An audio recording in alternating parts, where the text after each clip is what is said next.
Hari ini adalah waktu yang tepat untuk kita menyisiri sebagian kecil daerah di Sulawesi Utara yang tersohor namanya karena pantainya yang eksotis, memiliki banyak jenis palawija, toleransi umat beragama yang sangat tinggi, dan tradisi yang dipercaya orang Minahasa yang terkadang membuat banyak orang terkesima. Kali ini kami akan mengunjungi kota Tomohon yang terletak di daerah pegunungan di ketinggian kira-kira 900 sampai 1100 meter dari permukaan laut. Sebelumnya, Tomohon merupakan sebuah kecamatan yang akhirnya mengalami banyak kemajuan dan menjadi kota pada tahun 2003. Tomohon juga dikenal dengan ikon kota bunga yang memiliki keindahan alam yang sejuk serta asri. Selain itu, Tomohon juga dikenal oleh wisatawan mancanegara karena keunikan pasar ekstrimnya yang menjajakan hewan ekstrim untuk diolah menjadi makanan khas Minahasa. Ini hanya bagian terkecil dari Sulawesi Utara.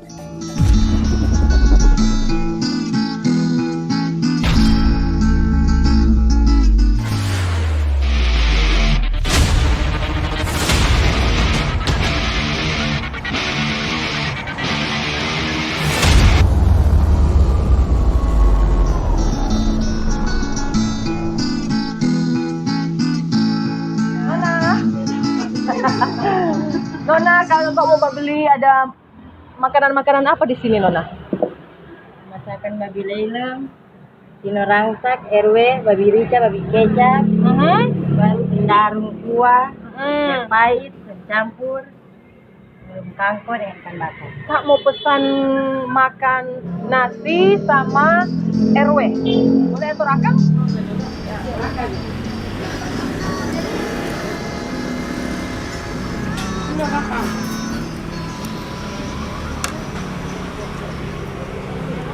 Pendengar dan pemirsa RRI Net, kali ini saya berada di salah satu rumah makan khas Minahasa yang ada di Kota Manado. Menu yang saya pesan kali ini ada RW, kemudian ada rage, dan juga ada ikan pepes. Wah, agak sulit nih bukanya nih.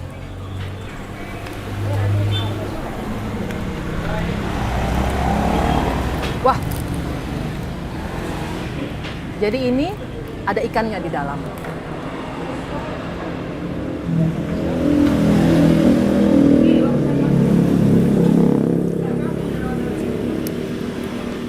menu seperti ini biasanya disajikan di acara-acara besar dan juga di pengucapan-pengucapan yang biasanya dirayakan di beberapa daerah di Sulawesi Utara. Masakan ini diolah dengan bumbu yang kaya dan juga pedas. Bisa saya coba tadi RW-nya. Kayak rempah-rempah dan rasanya yang pedas banget. Masyarakat Minahasa mempercayai bahwa mengkonsumsi makanan seperti ini bisa membawa khasiat bagi kesehatan. Anda ingin mencoba? Ayo sama-sama dengan saya.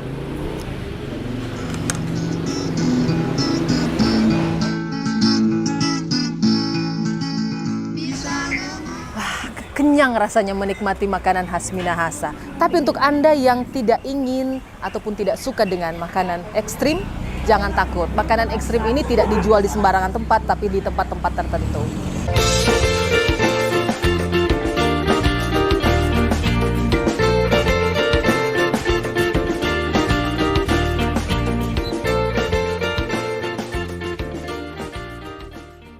Salam jumpa bersama kami RRI Manado di program Obrolan Budaya hari ini.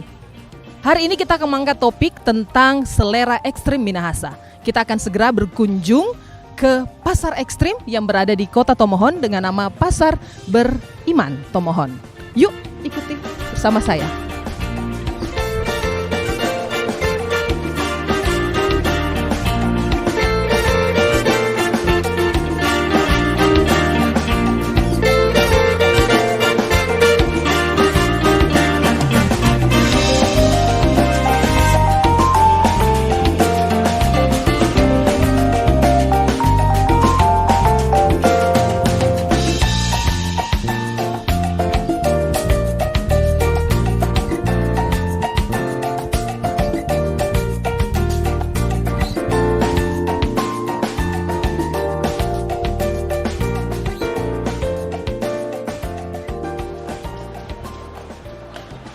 Nah, pendengar dan pemirsa RRI Net, hari ini, tepatnya saat ini, saya berada di salah satu lapak di Pasar Beriman Tomohon yang menjual beragam jenis hewan ekstrim yang biasanya dikonsumsi oleh masyarakat Minahasa. Bisa dilihat di sebelah kanan saya ada beberapa jenis hewan. Kalau yang ini penjualnya mana ya? Yang ini, Bapak, boleh saya tanya-tanya sebentar, Pak? Ini jenis hewan apa, Pak? Babi hutan ini. Ini adalah jenis babi hutan, begitu ya. Bapak penjual di sini sudah berapa lama jualan di sini, Pak? Sekitaran 15 tahun. 15 tahun. Dapat babi hutan ini dari mana, Pak? Dari Sulawesi Selatan, Makassar. Dari Sulawesi Selatan, Makassar. Jadi mereka membawa ke sini atau Bapak cari ke sana? Saya yang ke sana. Bapak yang ke sana. Kira-kira penjualannya ini setiap hari atau ada hari-hari khusus di sini? Pasarnya dibuka hari-hari apa? Setiap hari. Setiap hari. Jadi Bapak jualannya setiap hari, Pak? Iya. Kalau setiap hari biasanya lakunya berapa? Kalau per hari lakunya sekitaran 50 kilo. 50 kilo setiap hari. Per kilo berapa biasanya, Pak, harganya? 35.000. 35.000 begitu ya. Kemudian biasanya di pasar sini pengunjungnya siapa saja? Maksudnya yang membeli siapa? Masyarakat di sini atau masyarakat luar atau seperti apa? Ada di sini, ada luar. Banyak dari Minahasa, dari Minsel. Banyak, Manado. Jadi dari luar-luar daerah juga biasanya belanja di sini, Pak, ya? Mhm. Selain babi hutan, apalagi jenis hewan yang biasanya Bapak jual? Ular. Ular. Kita lihat ular yuk. Jenis ular. Waduh. Nah, kita lihat itu. Biasanya ini diapakan, Pak? Ini pakai apa itu, Pak? Masak atau bakar begini? Oh, begitu. Ya, bakar. Rambutnya. Bakar rambutnya. Jadi ini babi hutan yang dibakar, bulunya. Kalau ular yang sana, Pak, yang ular itu dapatnya dari mana, Pak? Sama, dari Makassar juga.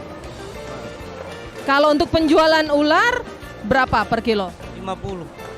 Lumayan mahal ya, Pak, ya. Banyak peminatnya, Pak? Nah, ini paling banyak orang cari yang begini. Ular. Jenis ular apa itu, Pak? Ular, kalau di Manado bilang ular patola. Ular patola. Ular piton ya. Terima kasih banyak, Pak, informasinya. Mudah-mudahan laku jualannya ya. Amin. Nah, pemirsa dan penonton obrolan budaya. Jadi kita sudah melihat Bapak siapa tadi, Pak? Romel.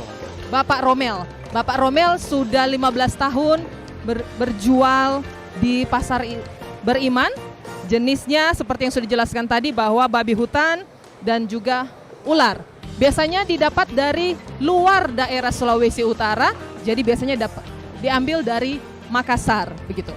Kita lihat yang lain lagi.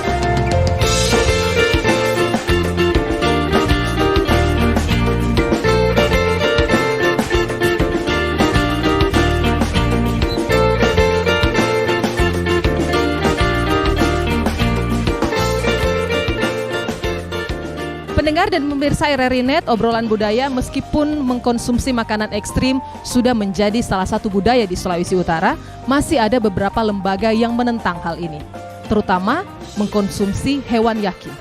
Untuk mengetahui hal tersebut, apa alasannya, kita akan ikuti wawancara bersama ahlinya. Halo, saya Koni Lombanrawung, Duta Yaki Indonesia dari Kota Bitung. Saya ingin menyampaikan kepada kita semua bahwa saya ada di sini untuk mengajak kita semua melindungi alam ciptaan Tuhan.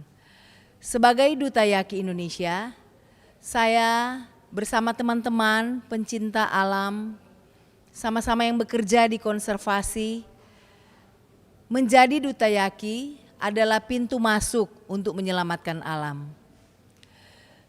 Apa sebab saya menjadi Duta Yaki Indonesia dan sangat bangga menjadi Duta Yaki?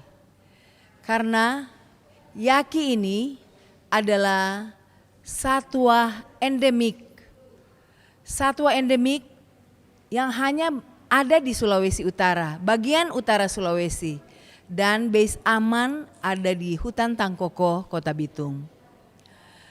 Selain satwa ini endemik, dia juga endangered, sebenarnya critically endangered, sudah sangat terancam punah karena perambahan hutan, karena yaki ini di beberapa tempat dimakan, dikonsumsi dengan alasan budaya, atau kalau misalnya ada pengucapan syukur, ada acara-acara, ada ritual, yaki dijadikan santapan bagi sebagian orang yang belum paham tentang pentingnya yaki ini.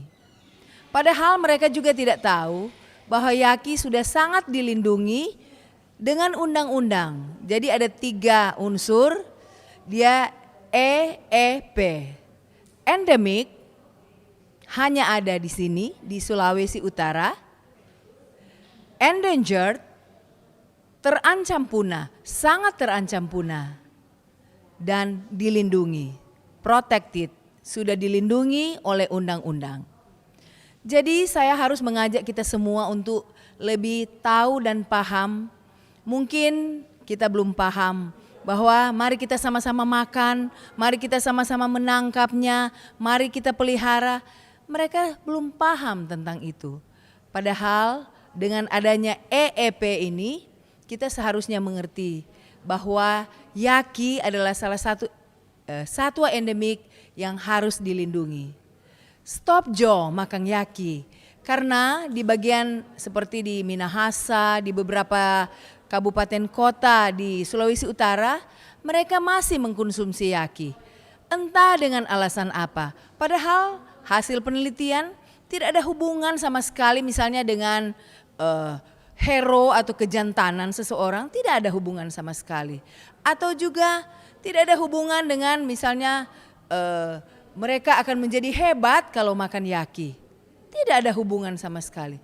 Mereka tidak tahu bahwa dengan memakan yaki yang sebenarnya sebagai petani ulung yang menanam pohon-pohon di hutan, mereka sudah mulai memusnahkan yaki.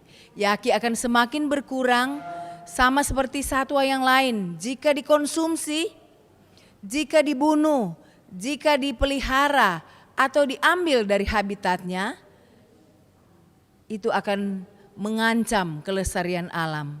Dan tentu saja sangat disayangkan kalau kita manusia akan menuju ke kepunahan. Karena satu demi satu, satwa endemik, satwa, tumbuhan, kita usahakan supaya kalau boleh kita jaga dan pelihara agar supaya satwa ataupun tumbuhan bisa lestari untuk juga keberlangsungan semua makhluk. Pendengar dan pemirsa obrolan budaya, kira-kira setelah kita mengkonsumsi jenis makanan ekstrim, apalagi dengan cara pengolahan yang salah dan dengan jumlah juga yang tidak tepat, apakah ada pengaruh negatifnya terlebih untuk kesehatan kita? Mari kita cari tahu pada ahlinya. Penularan penyakit dari hewan ke manusia kita sebut zoonosis ataupun dari manusia ke hewan. Itu bisa disebabkan bakteri, virus, jamur, itu juga bisa. Nah, caranya bermacam-macam. Ada yang melalui gigitan, misalkan penyakit rabies. Anjing, kucing, kera itu merupakan hewan pembawa rabies. Jadi kalau digigit, apalagi di bagian-bagian tertentu, itu wajib untuk mendapatkan suntik anti rabies. Kemudian bisa juga melalui nafas, misalkan penyakit antraks, itu bisa melalui udara. Kemudian bisa melalui kontak fisik, kita menyentuh hewan yang bersangkutan, yang sakit, kulitnya atau dagingnya, itu juga bisa. Dan yang terakhir melalui makanan, yaitu kita kalau memasak makanan harus yang matang, yang sesuai dengan anjuran. Jangan setengah-setengah matang karena biasanya bakteri tidak mati begitu. Pendengar dan penonton RRI Net, setelah melihat aktivitas jual beli di pasar ekstrim Tomohon, membuat saya semakin penasaran. Kira-kira sejak kapan masyarakat di Sulawesi Utara mengkonsumsi makanan ekstrim ini? sejak kapan budaya ini berkembang dan menjadi salah satu budaya yaitu memakan makanan ekstrim. Untuk hal tersebut kita akan tanyakan pada pakar budayawan berikut ini.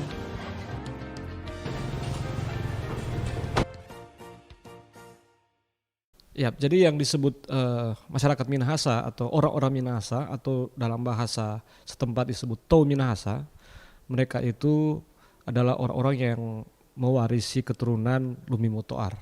Nah, mungkin lebih jelasnya untuk menunjuk tempat atau lokasi, orang-orang Minahasa ini hidup di tanah adat Minahasa, baik di pegunungan maupun di wilayah pesisir, misalnya Kota Manado dan Kota Bitung dan beberapa tempat lainnya di pesisir. Nah, karena orang-orang Minahasa kebanyakan hidup di pegunungan, maka tentu pekerjaannya berkisar di dua hal, yaitu berburu dan bertani. Sehingga ada istilah atau kata dalam bahasa Minahasa, untuk hutan itu talun dan untuk kebun itu umah. Nah, sistem bersawah dengan air itu nanti diperkenalkan kemudian. Tapi sudah sejak dahulu orang Minahasa mengenal padi. Ada mitologinya Lingkan Bene, Dewi Padi atau Putri Padi. Tapi bukan padi seperti yang kita kenal sekarang, padi ladang. Sehingga dengan demikian kita bisa mengerti bahwa kebanyakan orang Minahasa yang hidup di pegunungan itu pekerjaannya atau basicnya agraris. Itu kita rujuk dari adanya mitologi itu. Jadi yang kemudian bisa kita jadikan sebagai penanda bahwa masyarakat Minahasa itu sejak zaman leluhur itu bertani atau kemudian mereka juga berburu, antara lain adalah apa yang kita kenal hingga hari ini, itu Mapalus. Mapalus itu sistem kerja bersama, basicnya di bidang pertanian. Tapi hingga hari ini kemudian berkembang dalam bentuk-bentuk yang sangat beragam. Kalau bicara masyarakat Minahasa atau orang-orang komunitas-komunitas adat yang hidup di tanah adat Minahasa, sebenarnya kalau merujuk sejak zaman leluhur itu 4, yaitu Tontembuan, Tolour, Tonsea, Tombulu. Tapi kemudian berkembang karena migrasi dan lain sebagainya, datang juga Tonsawang, bahkan Babun Tehu Borgo sudah diterima atau sudah menjadi bagian dari apa yang disebut dengan Tau Minahasa, dan kemudian Bantik.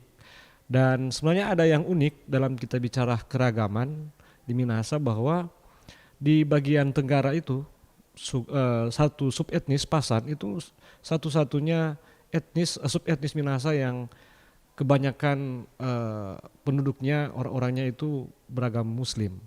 Tapi mereka sudah berbagi marga karena kawin-mawin dan lain sebagainya. Selain yang datang kemudian di pertengahan abad 19 dari Jawa, perang Diponegoro, yaitu komunitas Kampung Jawa Tondano, dan perang Banten, yaitu komunitas Kampung Jawa Sarongsong di Tomohon. Jadi hari ini sebenarnya kalau kita melihat wajah Minahasa itu sangat multikultural, sangat majemuk sekali, sangat beragam sekali. Orang-orang etnis Tionghoa, ada pecinaan di sini, kemudian orang-orang Arab. Jadi seringkali ada istilah orang Minado bilang bakusedu, bahwa di Minahasa ini hidup orang-orang dari Timur Tengah hingga Eropa. Karena di sini ada orang-orang Borgo, mewarisi keturunan dari Spanyol, Portugis, Belanda. Tapi juga kemudian kita tahu bersama ada komunitas kampung Arab dan komunitas kampung Cina. Saya kira perlu diluruskan atau dijelaskan sedikit tentang istilah kuliner ekstrim atau makanan ekstrim. Kalau tidak salah ingat itu kira-kira nanti sejak tahun 2000-an istilah itu mulai digunakan, terutama ketika pasar Tomohon itu pindah ke terminal sekarang, terminal Beriman. Dan itu menjadi sebuah pasar yang besar karena banyak sekali orang yang datang berjualan dan berbelanja di situ. Yang berjualan di situ bukan hanya orang Minahasa, tapi juga orang-orang Gorontalo, orang-orang Jawa, dan terutama tentu di situ terkenal karena ada lapak atau ada bangsa besar yang terkenal menyajikan daging-daging hewan. Dan mungkin itu disebut ekstrim dalam pengertian bahwa menurut pandangan orang lain, pandangan orang luar atau pandangan orang yang datang melihat itu, karena dia digelar secara serentak atau bersama-sama dan dia menampilkan misalnya daging babi darah atau anjing misalnya dengan darahnya, maka terkesan ekstrim dalam pengertian menurut orang-orang ini atau menurut pendapat orang-orang yang melihat itu tidak biasa. Tentu istilah ini dimunculkan atau muncul pertama kali tidak dalam tendensi negatif, tapi hanya untuk menyebutkan keunikan, kekhasan. Sebab kalau bicara kuliner ekstrim kita bisa temukan di banyak tempat. Dan kalau maksudnya dengan istilah kuliner ekstrim itu adalah suatu yang tidak biasa, unik, dan hanya berlaku di tempat-tempat tertentu. Saya orang Minahasa, kalau ke Jawa misalnya, saya akan menemukan kuliner-kuliner yang tidak biasa bagi lidah saya atau kerongkongan saya. Nah, apakah langsung bisa saya katakan bahwa itu kuliner ekstrim? Bisa ya, dalam pengertian positif, tapi dalam hal kita memahami bahwa ternyata di Indonesia itu ada keragaman kuliner, bukan hanya agama, suku, ras, dan sebagainya, maka itu juga kekayaan yang saya kira mesti diapresiasi, tentu pada hingga pada kadar-kadar atau level tertentu. Kalau yang dimaksud dengan kuliner ekstrim itu menunjuk pada makanan, jenis makanan yang menggunakan daging babi, daging anjing, atau juga kelelawar, paniki, dan ular, terutama untuk daging babi, jenis makanan yang menggunakan dominan bahan dagingnya itu babi atau anjing, itu sudah sejak zaman leluhur. Dan catatan-catatan yang saya baca dari laporan-laporan para sendling maupun para etnolog di zaman kolonial sudah menyebut itu. Nah, tentu di masa itu tidak disebut kuliner ekstrim. Ada satu buku judulnya Head Animism, penulisnya seorang sendling atau seorang Belanda, Albert Kruit. Ketika dia mau meneliti tentang bagaimana orang-orang di Malay Archipelago yang kemudian kita sebut Nusantara atau Hindia Belanda di masa Belanda dan sekarang itu Indonesia, dia menemukan sebenarnya dari Sabang sampai Merauke ada keragaman baik bentuk kuliner maupun cara orang menyiapkan dan mengkonsumsi itu. Nah, kebanyakan yang ditemukan adalah penggunaan hewan babi dan anjing untuk ritual-ritual. Nah, kalau acuannya itu maka, dan ini juga menyebut Minahasa, maka bisa kita katakan bahwa sudah sejak zaman leluhur atau sudah sejak apa yang disebut komunitas Minahasa yang terdiri dari beragam subetnis ini bereksistensi atau menyatakan dirinya sebagai sebuah masyarakat. Dan itu terutama digunakan untuk ritual-ritual. Nah, ketika kita bicara ritual agama Minahasa, maka ada periode sebelum datangnya Spanyol, Portugis, dan Belanda, dan ada periode setelah itu. Sebab ritual-ritual agama Tuan Minahasa masih kemudian dilaksanakan hingga periode setelah zaman kolonial atau Indonesia merdeka. Nah, jadi poin yang saya katakan bahwa apa yang disebut sebagai kuliner ekstrim atau makanan ekstrim itu sudah sejak zaman leluhur, dan perlu dicatat bahwa pertama-tama itu digunakan atau dia menjadi bagian dari ritual atau menjadi bagian dari ekspresi religi di masa itu. Jadi selain dikurbankan, dan itu yang disebut dengan foso rumages atau foso memberikan kurban kepada opo-ompong dan kepada para leluhur, itu kemudian juga jadi santapan bersama. Sehingga hingga hari ini kita mengenal istilah atau perayaan pengucapan syukur. Pengucapan syukur itu identik dengan makan-makan. Nah, ketika gereja mengambil alih itu maka ada ibadah, dan kemudian ada ya istilah modern sekarang open house, tapi itu diwarisi dari makan bersama setelah ritual. Nah, apa yang disajikan? Yang disajikan itu tadi hewan kemudian dia disembelih, dijadikan kurban dalam ritual, dan kemudian itu yang dimasak dan dimakan bersama. Jadi kalau kita kembali ke situ sebenarnya ada makna apa ya, keramatamahan, menyambut tamu atau satu komunitas untuk makan bersama. Jadi kalau kita bicara soal hewan-hewan tertentu yang memberi efek kesehatan, pada satu pihak sebenarnya itu kita kembali ke bagaimana religi Minahasa memahami tentang alam kaitan dengan dirinya dan komunitas. Tentu tidak dalam pemahaman seperti kita sekarang misalnya mengkonsumsi herbal, kemudian yakin bahwa itu punya dampak bagi kesehatan. Tapi dalam pengertian bahwa hewan-hewan yang tertentu itu seperti anjing, seperti juga babi atau babi hutan dan lain sebagainya, itu dianggap sakral karena itu dijadikan juga bagian dari ritual.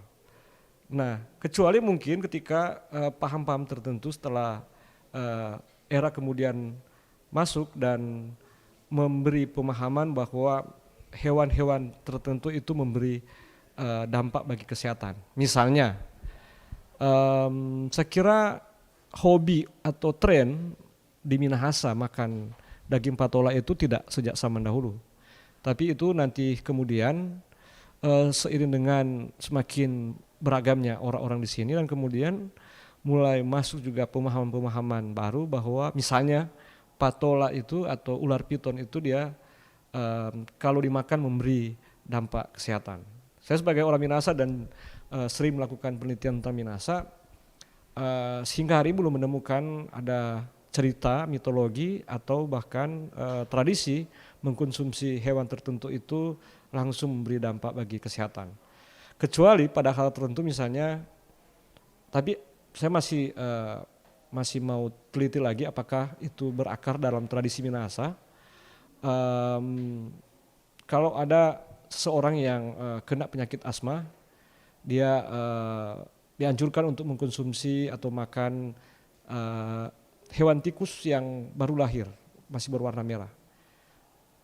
Ya, tapi itu saya belum yakin atau belum bisa saya pastikan kalau itu memang berakar dalam tradisi Minahasa kaitan dengan kebiasaan mengkonsumsi jenis hewan.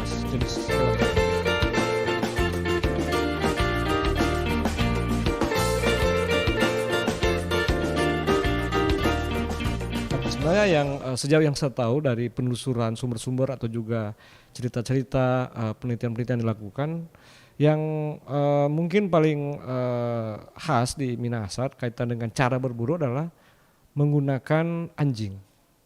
Jadi baik berburu babi hutan maupun berburu tikus. Dan itu biasanya dikerjakan secara berkelompok. Nah, baik berburu babi hutan maupun berburu tikus itu menggunakan anjing.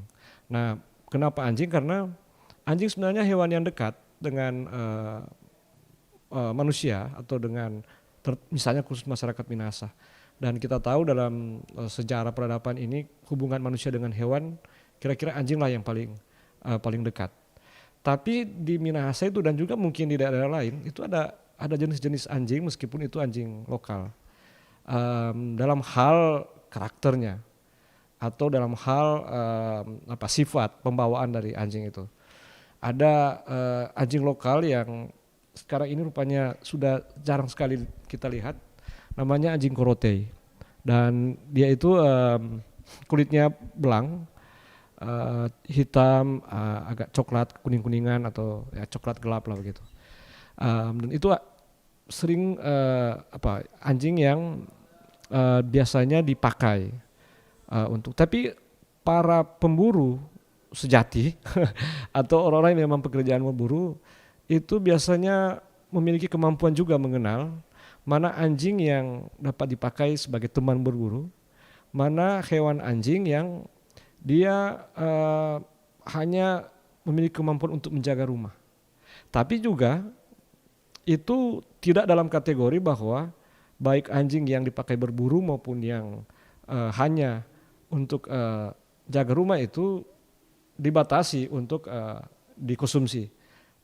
Tentu dalam nanti pemahaman baru kemudian bahwa seolah segala jenis anjing itu karakter atau kebiasaannya itu tidak bisa dikonsumsi, padahal sebenarnya ada keragaman itu, dan itu saya kira khas dari masing-masing komunitas budaya.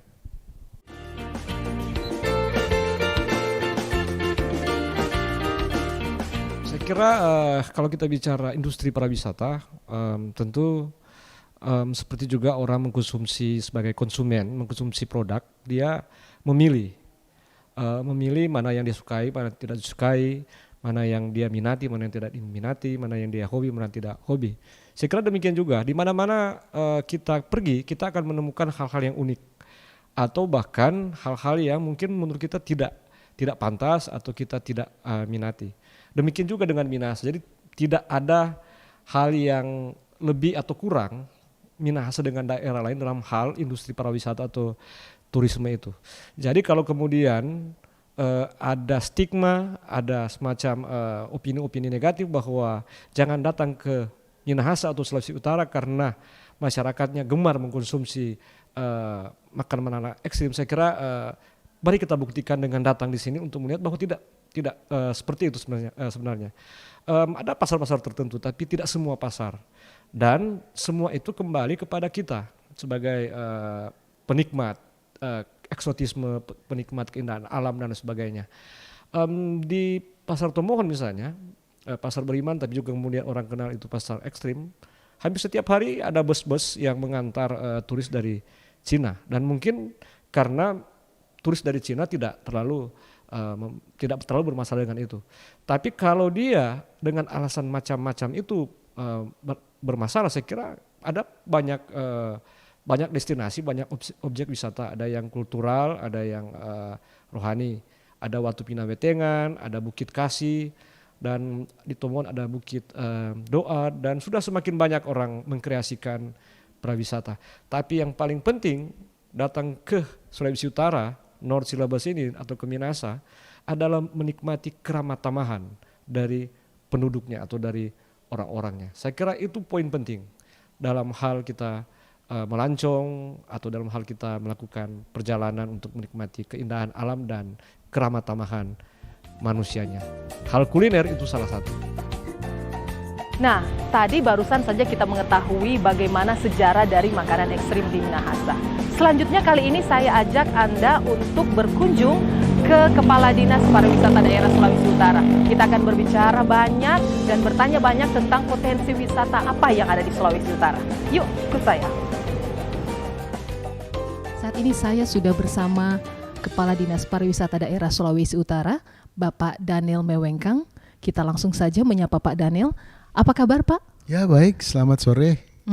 Kita berbicara tentang pariwisata yang ada di Sulawesi Utara. Seperti kita ketahui, pasti kalau Sulawesi Utara terkenal dengan Bunaken, begitu ya, Pak. Betul. Begitu juga makanan ekstrim juga di sini. Ya. Selain itu, ada potensi pariwisata lainnya yang ada di Sulawesi Utara apa saja Pak? Oke, terima kasih pertanyaannya. Jadi kalau secara umum bahwa di Sulawesi Utara itu kalau cerita pariwisata, ada orang langsung menilai bahwa kita ini marine pariwisata. Bahwa kita ini banyak dan kaya tentang lokasi wisata, destinasi wisata di laut, itu yang banyak kita. Terkenal dengan yang namanya Bunaken. Dan sekarang mulai ada Lihaga, Pulau Lembeh dan sebagainya yang berkaitan dengan wisata bahari. Kemudian tadi bercerita tentang makanan ekstrim. Ini suatu hal yang menjadi budaya kita bahwa di Sulawesi Utara kalau kita melihat range ke belakang ini kita pernah juga dimasukin oleh yang namanya Spanyol di tahun 15 sekian. Itu merupakan negara asing kalau bisa dikata demikian yang datang di Sulawesi Utara. Ini makanan juga campur baur, itu banyak macamnya. Dan yang ada sekarang itu sebenarnya bukan dari itu sebenarnya, tapi kita membayangkan campur baur makanan ini, kita bisa lihat kita ada makanan berkaitan dengan Mandarin dari Tiongkok sana maupun Jepang, Dan memang itulah yang ada di Sulawesi Utara itu beragam macam. Beragam. Nah sekarang kalau cerita ekstrim terbayang di pikiran kita bukan cuman kalau orang Manado bilang itu RW Rintek Kuuk itu anjing ya. Tapi sebenarnya bukan cuman itu, kalau ekstrim kan sampai ular, Betul. ya biawak juga dimakan, kucing sekalipun dimakan, kelelawar dimakan, ular apalagi, ya itu semua itu menjadi konsumsi orang Manado. Itu sebenarnya dasarnya karena memang kita ini mempertahankan hidup. Bertahan hidup, Yes, makan begitu untuk ya. makan ya. Jadi ceritanya kan dulu tidak ada cerita ternak ya. Apa aja yang di Yang sekitar ada. kita itu kita Dimakan. makan ya. Ini permasalahan kenapa orang selalu bilang wah ini kenapa makan segala macam ya, karena mempertahankan Bertahan hidup, hidup. betul ya. juga.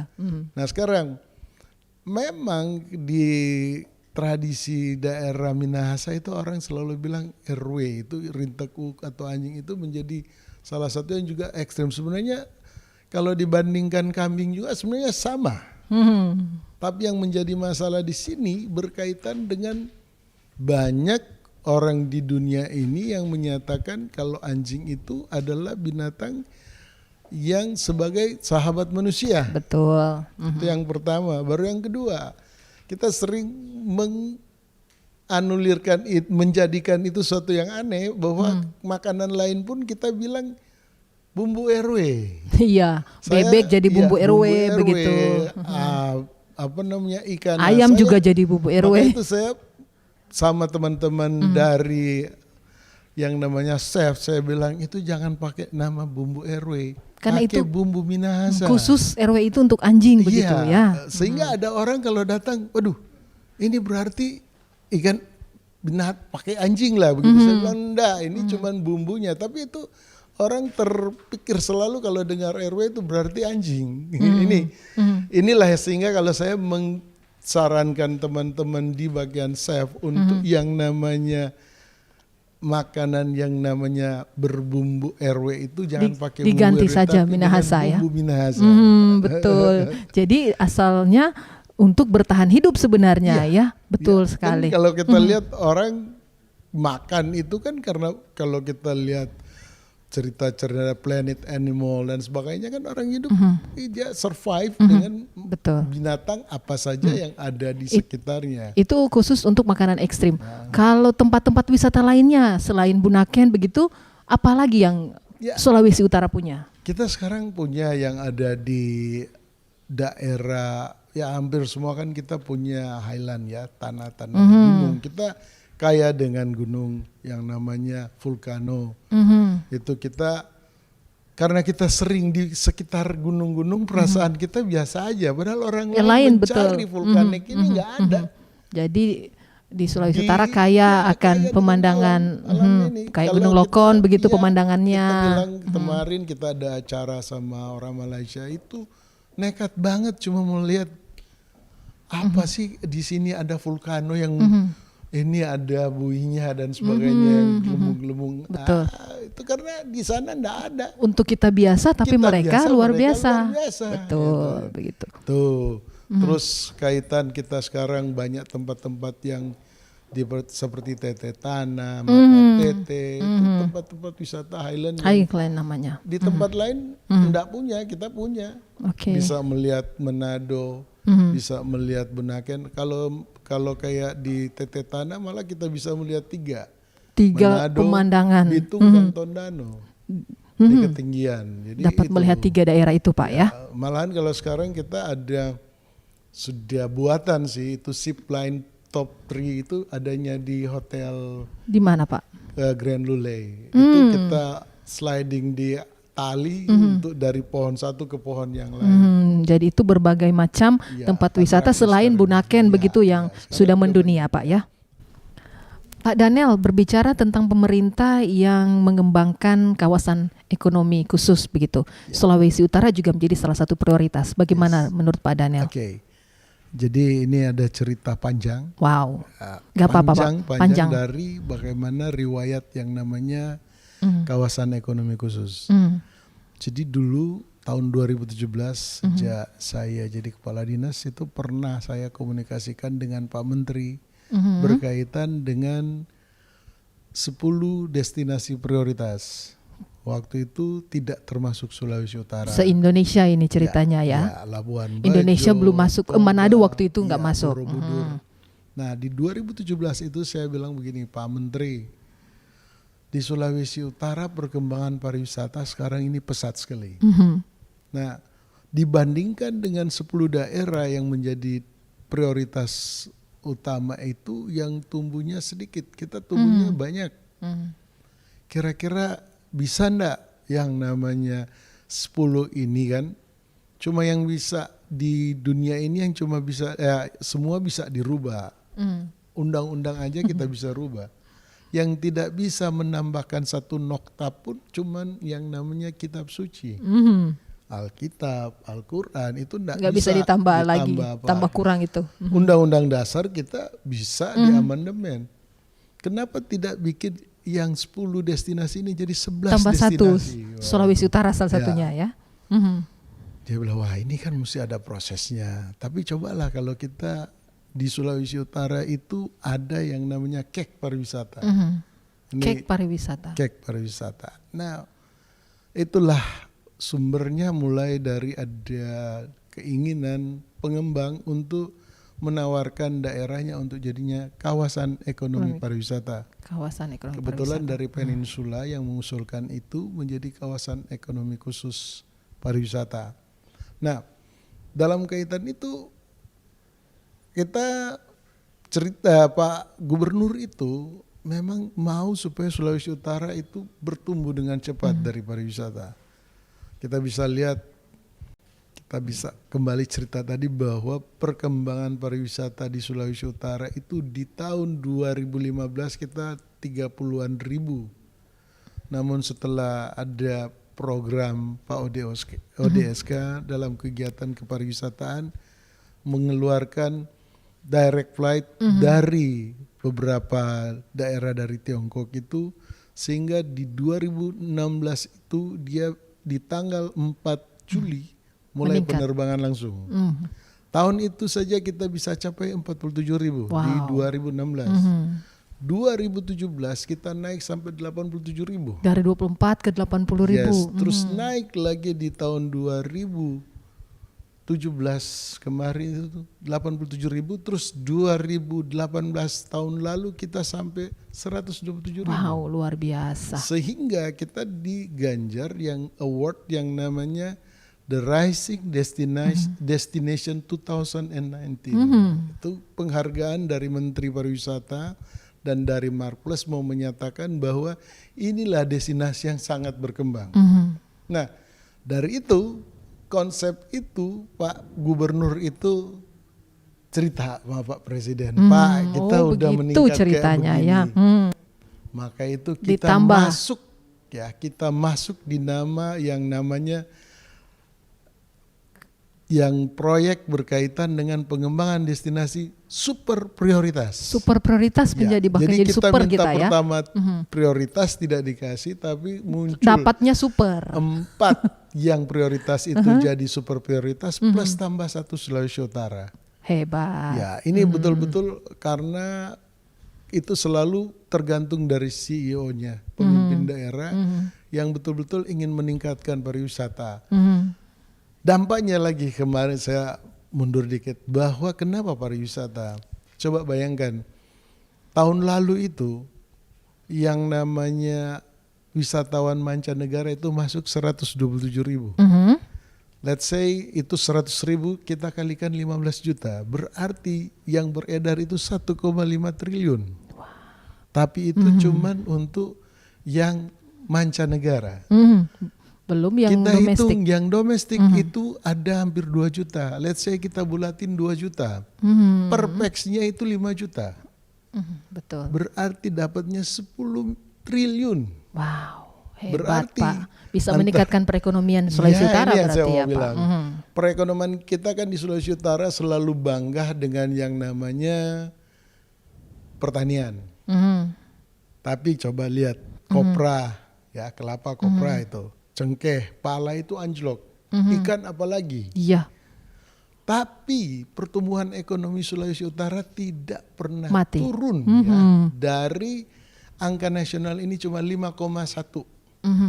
Kita di angka 6,5 baik. pertumbuhan ekonomi. Nah ini cikal bakalnya menguatnya pertumbuhan ekonomi adalah dari pariwisata. Betul, itu cerita panjangnya ternyata sejarahnya begitu Pak. Nah, kalau berbicara tentang tadi sempat juga dijelaskan tentang makanan ekstrim, begitu Oke. kan ada pendapat dari wisatawan dari luar begitu bahwa takut untuk berkunjung ke Sulawesi Utara nantinya sulit mendapatkan makanan yang halal begitu. Oke. Jadi bagaimana menurut Bapak? Kalau soal makanan, menurut saya, kalau Anda ke Davao, dia bukan makanan ekstrim, tapi hampir semua itu kontennya ada pork, Apa Pak? babi ada, nasi aja ada minyak babi. Jadi kalau enggak ditanya ya, tapi kan masalah Lebih sekarang sulit berarti di sana begitu di sana lebih maksudnya. sulit, mohon maaf. Di sini Kalau tidak di begitu sini ya. cuman karena kita diviralkan bahwa di situ ada makanan ekstrim. Padahal ekstrimnya kan itu cuman orang-orang tertentu. Saya aja enggak makan lagi. Ya, yang barang-barang ekstrim itu tidak lagi. Itu kan cuman keinginan orang supaya melihat saya melihat yang saya sampaikan tadi, ingin mempertahankan hidup.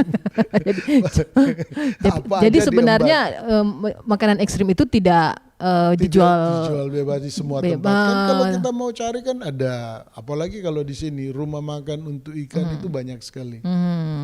Jadi jangan ragu begitu ya Jangan kalau ragu, karena bilang para di wisatawan situ yang mau datang ke enggak, sini tidak mempengaruhi juga kan. Cuman yang saya bilang tadi masih ada kata yang kayak tuna bumbu RW ya, itu. Jadi ketakutan nanti kan Orang pikirnya pikir-pikir ini itu tetap mengandung iman. anjing Ya, begitu. ya. Kemudian berbicara tentang fasilitas-fasilitas yang ditawarkan seperti penginapan atau Oke. lokasi-lokasi hiburan, kuliner begitu, bagaimana di Sulawesi Jadi Utara? sekarang Sulawesi Utara kita selalu mengacu ke permintaan pusat bahwa 3A namanya. 3A. Itu Apa yang kepanjangannya? pertama accessibility, yang kedua amenitas, dan yang ketiga yang kedua atraksi, dan ketiga amenitas. Jadi 3 hal ini Ya, 3 hal ini selalu harus ada di daerah yang inginkan pertumbuhan pariwisatanya ada. Yang pertama yang saya bilang aksesibilitas itu baik udara, darat, dan laut. Coba bayangkan kalau Sulawesi Utara tidak merupakan international airport. yes. Berarti orang yang dari luar mau datang Manado, dia ke Jakarta dulu. Atau ke Bali dulu, baru datang Manado. Panjang Berarti perjalanan. kalau uangnya dulu $100 ya sampai di Manado tinggal $10. Terpotong di perjalanan. Iya, karena tidak ada direct flight. Nah, itu yang saya bilang, karena ada direct flight. Ya, kalau sekarang kita ada 8 kota dari Tiongkok itu charter flight semua. Terus yang sudah regular flight itu dari 25 tahun lalu kita udah kenal yang namanya Silk Air, itu udah 25 Sudah masuk tahun. memang dari 25 tahun yang lalu begitu. Terus ada yang menyusul dari Naning, itu Sriwijaya, Senin Jumat, juga sekarang baru dibuka. Davao, Manado Davao itu Senin Jumat juga. Itu 3 Sudah ini semakin yang- rame berarti ya. Semakin rame sekarang di Sulawesi Utara karena ketambahan yang 3 regular flight. Yang Naning sama Davao, dan sebelumnya ada Silk Air dari Singapura. Tapi yang pasti mereka itu datang ke Sulawesi Utara, direct flight. fasilitas yang mereka dapatkan di Itu sini. yang pertama kan. Nah, kedua atraksi. Sekarang kita bisa lihat kalau dulu Atraksi. kita ke Kelok umpamanya, orang paling silakan masuk. Terus sekarang ada orang pakai kabasaran. Betul. Atau kayak di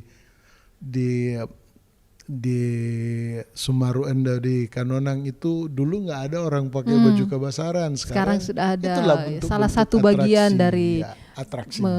menjamu para Track orang untuk pengunjung. datang, ini kita punya lain. Ada gitu. atraksi-atraksi begitu. Kalau gedung-gedung mungkin di tempat lain sama, tapi yang namanya kabasaran kan cuma ada di kita. Betul.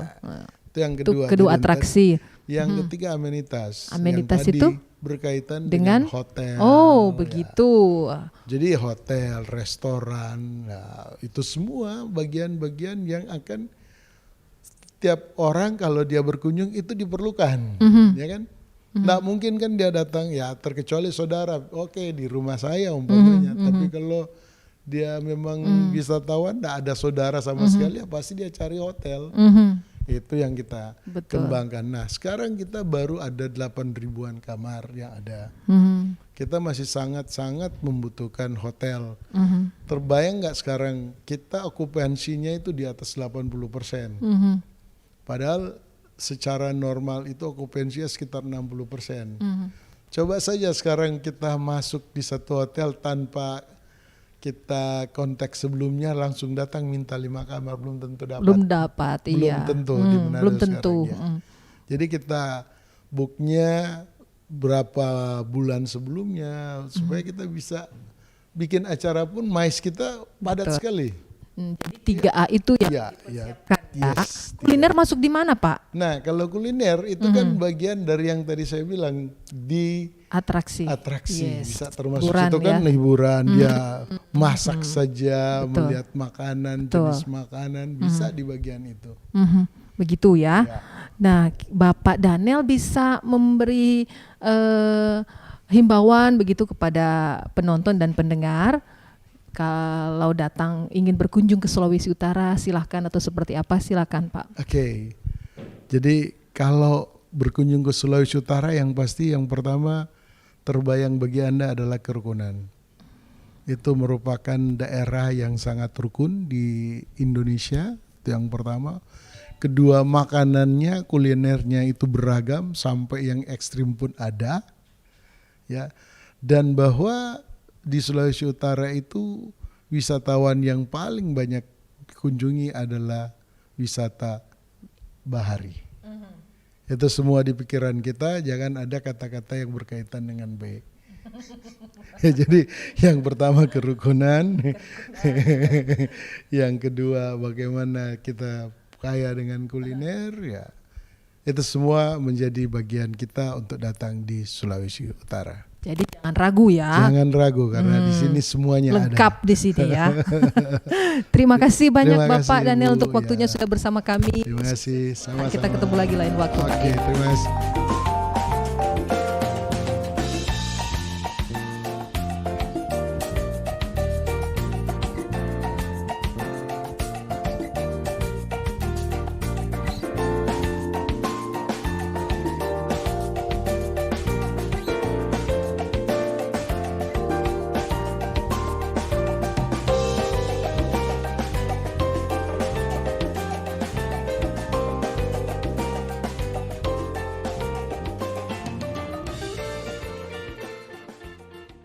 Pendengar dan pemirsa RRI Net, demikian tadi kita sudah mengetahui bagaimana sejarah dan budaya masyarakat Minahasa dalam hal mengkonsumsi makanan ekstrim. Juga kita sudah mengetahui beberapa destinasi wisata di Sulawesi Utara yang dapat Anda kunjungi.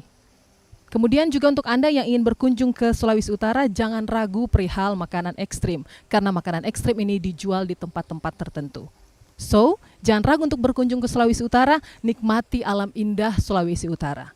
Sampai di sini untuk produksi RRI Net, obrolan budaya dari RRI Manado. Saya Novi pamit undur diri, terima kasih dan sampai jumpa.